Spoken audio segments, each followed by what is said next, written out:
नमस्कार, मी तेजू स्वागत करते आपल्या आणखीन एका नवीन ब्लॉगमध्ये। तर खूप दिवसांपासून तुम्ही या ब्लॉगची वाट पाहत असाल, तर आज तो फायनली तुमच्यासोबत मी शेअर करते।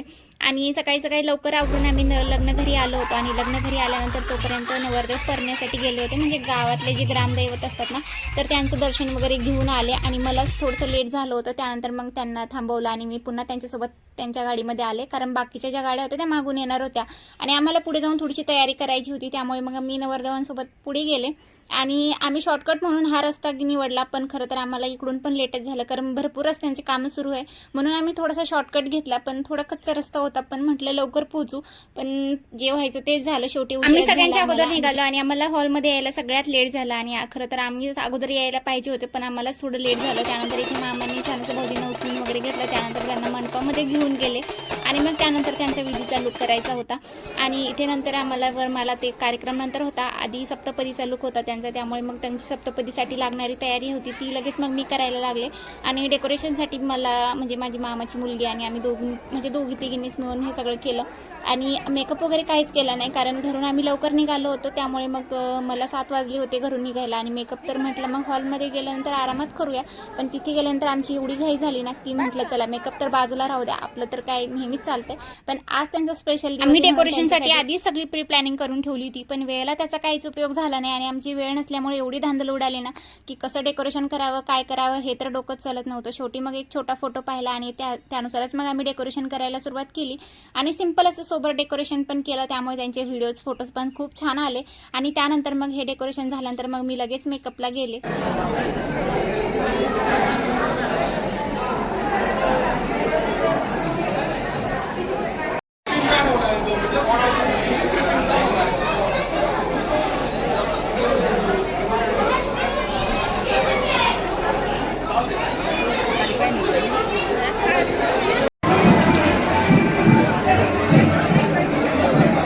मी मेकअप करायला गेल्यानंतर लगेच इकडे नवरा नवरीचे सप्तपदीचे विधी सगळे काही पूर्ण पार पडले। त्यानंतर मला तर त्यांचं काही शूटच घेता आलं नाही, कारण मी मेकअपमध्ये व्यस्त होते आणि माझा मोबाईल पण माझ्याजवळ होता, त्यामुळे कोणी शूट घेतलं नाही। त्यानंतर मग डायरेक्ट बाहेर आल्यानंतर पाहते तर नवरदेव पण इकडे छान म्हणजे इथल्या पण ग्रामदैवतांचं दर्शन वगैरे घेऊन आले होते। लगेच मग DJ वगैरे सुरू झाला आणि सगळे मस्त असे डान्स करत होते। तोपर्यंत मग इकडे लाडूबाईकडे लक्ष गेलं, तर तिची एवढी चिडचिड चालू होती ना, म्हणजे ती खूप जास्त नर्वस होती आणि तिला काहीच एन्जॉय करायचं नव्हतं आणि ती हळदीलाच एवढी थकली होती ना, त्यामुळे तिचा पूर्ण मूड ऑफ झालेला होता।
इकडे वरमाला सुरू होणे अगोदरच आहे ना, आपल्या महाराष्ट्राचं आराध्य दैवत असणारे छत्रपती शिवाजी महाराजांची आणि गणपती बाप्पांची छान अशी आरती झाली।